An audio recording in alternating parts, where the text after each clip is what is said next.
Welcome to Lesson 6, the last lesson of the Classroom Management module. This lesson will focus on planned reactive strategies. Planned reactive strategies are important in creating a smooth learning environment in your classroom. Staff need to know how to respond to students' interfering behaviors effectively and quickly in order to keep the students on schedule and engaged in learning. This final lesson focuses on the last learning target. I can develop standard planned reactions to students' inappropriate behavior for a consistent continuum. Take a moment and think about what causes you stress. Think about stressors at work and in your professional life. Come up with about 4 or 5 stressors for you. Once you have finished listing stressors for yourself, think about the stressors for your students. Again, come up with 4 or 5 potential stressors for them. Then compare the lists. You should realize that the same causes of stress impact both you and your students. Of course, the stressors may look somewhat differently, but overall it's the same. This activity is to emphasize that students with significant disabilities are like anyone else in that they have frustrations, stress, and other emotions as well. Our job as teachers is not just to teach academics and functional skills, but to teach social skills, self-regulation skills, and coping skills. We also need to have an understanding of the results of stress. When an individual is under stress, physiological aspects increase, such as blood pressure, heart rate, respiration, adrenaline level, and endomorphine level. So you can actually see physical aspects of stress if you look closely, such as flushed face, breathing heavily, pacing, fidgeting, talking fast, etc. There are also psychological aspects of stress as well that decrease. The psychological aspects are very important to understand as we react to an individual who may be experiencing stress. Psychological aspects that may decrease include reasoning skills, hearing skills, ability to compromise, and the ability to express oneself clearly. For this reason, it is important to try to calm the individual without trying to reason or explain in the heat of the moment why they should not have done something. Trying to reason with a person under stress can result in the person becoming more agitated or upset. Our emotions are very powerful and influence our behavior. We need to teach our students that feelings are okay and accepted, but how we act in these situations are limited. When interacting with students with significant behavioral difficulties, we are there to teach them alternative ways to cope and to self-regulate in an acceptable means. We must teach these alternative behaviors during neutral times. The same phases of learning apply to social skills, coping skills, and self-regulation as do academic and functional skills.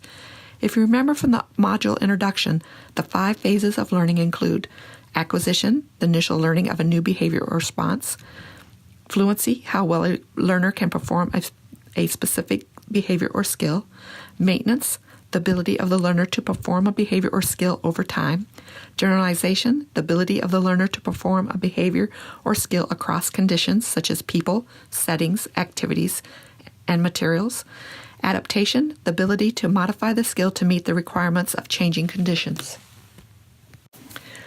Identifying anger and aggression. We need to teach our students to identify their emotions and that anger is okay. It is how they respond to anger that is problematic. We then need to give them different ways to cope with the anger that is appropriate. Remember, anger is an emotion, aggression is an action. Understanding fear. Fear is another emotion that our students may experience and react to with aggression. We need to teach them that fear is an okay emotion as well. Frequently, the interfering behavior is a result of frustration. Everyone experiences frustration. What do you do when you are frustrated? How do you handle this emotion? It is important to understand the crisis cycle. There are 6 phases an individual may go through when under stress. It is important to remember that not only is the learner going through the crisis cycle, but staff are as well. Whether the individual goes through all phases will depend upon their coping and self-regulation skills, along with how staff respond. Phase 1 is the stimulation phase. Something has happened to upset the individual. Staff should be supportive in this phase. The goal is to respond in a way that the individual will move to phase 5 and avoid escalating to phase 2 or 3. Phase 2 is the escalation phase. The individual is continuing to become more agitated. Staff response should be to offer alternatives. The goal is to respond in a way that the individual will move to phase 4 and avoid escalating to phase 3. Phase 3 is the crisis or the meltdown. The goal is to avoid this phase by de-escalating the individual in the earlier phases. If unsuccessful earlier, staff's response here should be to interact in the least amount as possible and to maintain safety. Phase 4 is the de-escalation phase. The individual is starting to use some self-regulating skills. Staff's response should be to allow a cool-down period with minimum demands upon the individual. Phase 5 is the stabilization phase. The individual is becoming more calm and in control of their emotions. Staff should be supportive. Phase 6 is the post-crisis drain. Physiologically, the body is returning to the normal state after an increase in such things as blood pressure, heart rate, respiration, adrenaline, and endomorphine.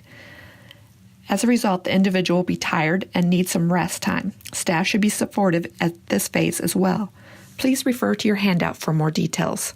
You may access the handout by clicking on the link at the bottom of the slide. Next, we are going to review some correction procedure considerations. Be prepared ahead of time to deal with students' interfering behaviors. A correction procedure can only be considered effective if it reduces future occurrences of the interfering behaviors. Most chronic interfering behaviors serve a purpose. Correction efforts must address the two underlying possible causes of those interfering behaviors, to gain something or to avoid something. Understanding the function of the behavior, to gain or to avoid something, is referred to in the literature as identifying the function of the behavior. In its simplest form, it is a matter of looking at the immediate antecedents and consequences of the behavior to identify the function and to use this information to develop preventive and reactive strategies. We will not go into details on completing a functional behavior assessment for those students with more chronic, frequent interfering behaviors, but will refer you to another module available at autisminternetmodules.org. It is still important to keep the function of the interfering behavior in mind as you develop standard corrective procedures in your classroom.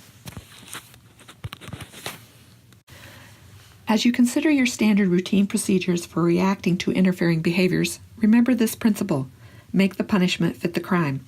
You should have a continuum of reactive strategies for how staff in your classroom manage minor to more significant interfering behaviors. Those consequences that are more restrictive in nature, such as loss of privileges, timeout, etc., should be reserved for the more significant interfering behaviors and not for things like refusing a request. When considering planned reactive strategies, there are 3 basic types: situational management, self-regulation or coping skills, and disciplinary procedures. Situational management is the standard reactive strategies that we use in general in our classroom. What do you do when a student says, "No, I'm not going to do that," or when a student has a tantrum? These strategies are common reactions that all staff should follow for students who do not have a behavior intervention plan developed for that interfering behavior. This should be the first thing that is tried by all staff to deal with the interfering behavior of a student. Self-regulation and coping skills are the skills that are explicitly taught to students as a replacement behavior. The students would need to be explicitly taught the specific self-regulatory or coping skills during a neutral time. Once the student has learned the skill in a structured setting, then the student will need to be cued to use it when appropriate. Disciplinary procedures are those indicated in the Student Code of Conduct Manual. Remember that for students with significant disabilities, many of the disciplinary procedures listed in the Student Code of Conduct may not be appropriate for our students due to their limited cognitive and communicative abilities. Many times I'm asked by a teacher, what should I do for X behavior? For example, a teacher recently emailed me and wanted to know what to do for biting. The thing is, there are very few strategies to address a specific interfering behavior like biting. The topography or the form of the behavior, or what it looks like, is typically irrelevant to finding a successful strategy. The same process should occur regardless of what form the behavior takes. You need to identify the function of the interfering behavior, what they are gaining or avoiding, and then follow this 2-step process. Number 1, provide the same reinforcement for appropriate behavior or that replacement behavior that you're going to teach. Step 2, stop reinforcement for the interfering behavior. In Lesson 4, we talked at length about the importance of acknowledging appropriate behaviors and using behavior-specific praise. It is important that we decrease negative interactions with students as well. We need to anticipate interfering behaviors and plan ahead to teach the student better ways to respond in those situations. If you can predict it, you can prevent it. We will talk about antecedent-based interventions in a few minutes. Praising other students who are doing the correct behavior is another strategy frequently overlooked which can be very effective for students with disabilities. Next, we're going to talk about some general strategies for intervening when a student displays an interfering behavior. Proximity. Adult presence and supervision alone can have an impact on student behavior. We talked more about this under active supervision in Lesson 5. Please refer back to that information as needed. State the positive expectation rather than the negative accusation. An example would be walk versus don't run. Again, this was covered in Lesson 4 on acknowledgments. Use sincerity. Tell the students how their behavior is affecting others and you. Remember to keep your emotions in check. Praise someone else. Use descriptive praise, but avoid embarrassment. This strategy may be best for younger children who are more eager to please. Other strategies for intervening. A gentle verbal reprimand. This is a short, clear, brief description of the interfering behavior.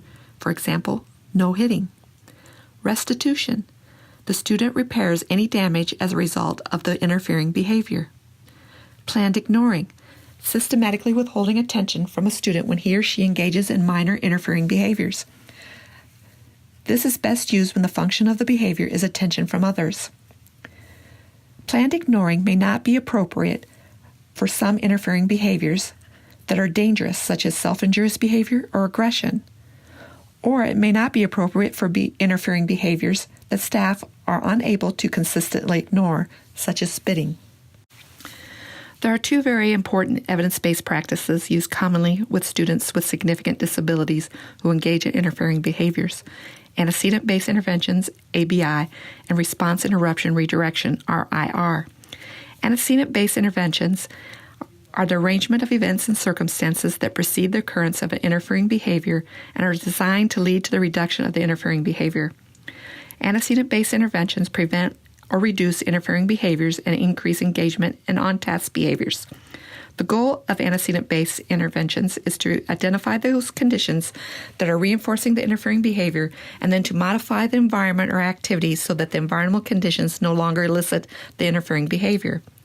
Response interruption redirection is a specific antecedent-based intervention that is commonly used with students with significant disabilities. It is used to decrease interfering behaviors, predominantly those that are repetitive, stereotypical, and or self-injurious, such as pica, echolalia, and a variety of other stereotypical behaviors. It is often implemented after a functional behavior assessment. It is useful with persistent interfering behaviors that occur in the absence of other people in different settings and a variety of tasks. We will go into more detail for both of these evidence-based practices in the next few slides. Watch this video on antecedent-based interventions. Think about how you could use some of these strategies with your students.